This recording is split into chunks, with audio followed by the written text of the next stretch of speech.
There is a particular kind of calm that hits you the moment you step into certain people's homes. Not because it was decorated beautifully, not because they had expensive furniture or a perfect view, but because the space was just clean, consistently, quietly, effortlessly clean. And at some point, standing in that space, you have probably asked yourself a quiet version of the same question. What is actually different about them? Is it personality? Free time? Some deeply ingrained love of cleaning that skipped the rest of us entirely? The psychology behind it is not what most people expect.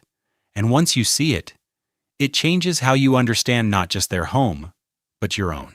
Before we talk about the person with the clean home, I want to talk about what is happening on the other side, because most of us have been in a messy space and felt something, a low hum of unease, a mild restlessness, a vague sense that something needs to be handled.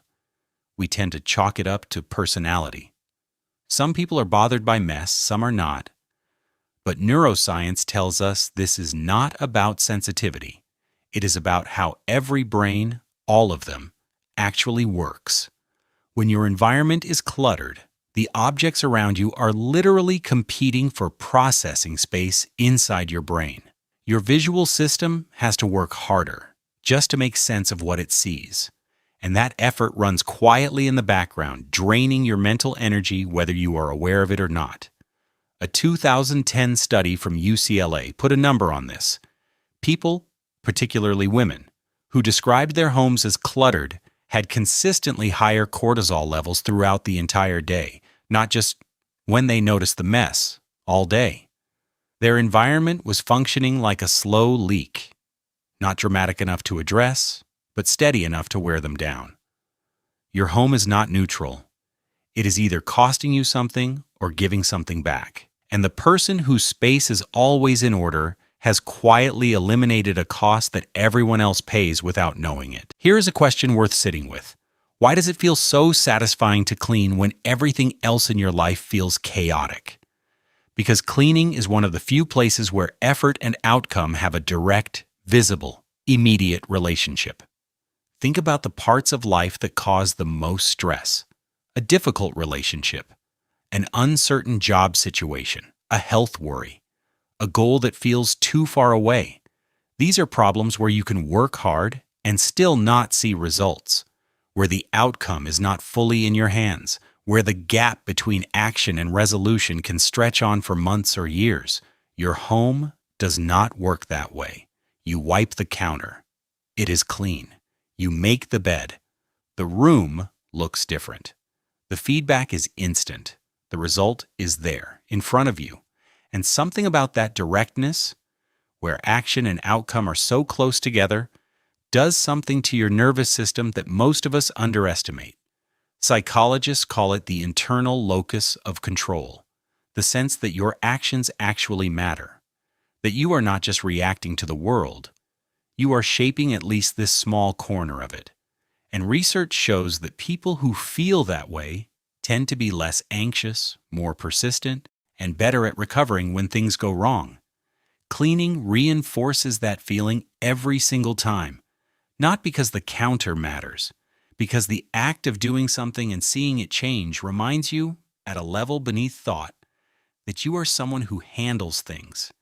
People who clean every day are not obsessed with tidiness. Many of them would tell you they do not particularly enjoy it. What they have learned, not always consciously, is that maintaining their space is a way of telling themselves every single day, I act, and things change. That is a powerful story to be telling yourself before 9 in the morning. So if the benefits are this clear, this consistent, this well documented, what actually separates the person who maintains it from the person who keeps meaning to, but never quite does? But here's the thing. Everything I have described so far, the neuroscience, the sense of control, explains why a clean environment is better for you. It does not explain why some people maintain it without effort, while others cannot seem to make it stick, despite understanding the benefits. So let me ask you something. Think about the last time you actually kept a habit going. Not for a week, not because you were motivated, but long enough that it stopped requiring effort. What was different about that one? The answer, almost always, is that it stopped feeling like a habit. It became part of how you see yourself. That is exactly what is happening here. The people who clean every day are not running on discipline. At some point, through repetition, through enough mornings of walking into a room that felt right, it stopped being something they did and became something they are. And the way that shift happens is simpler than it sounds. It is not about deciding to be a different person. It is about the brain learning, through small, repeated experiences, that this behavior returns something worth having.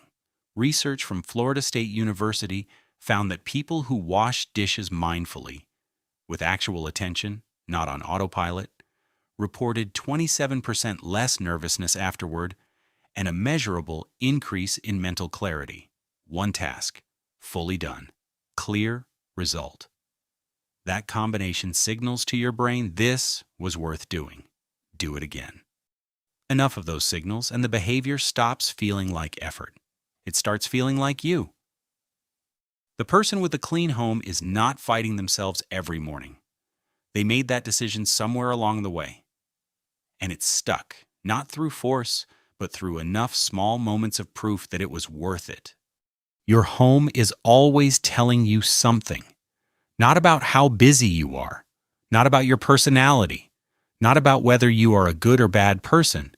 It is telling you what you have decided, consciously or not, that you are willing to live with. The people who clean every day have simply made a different decision.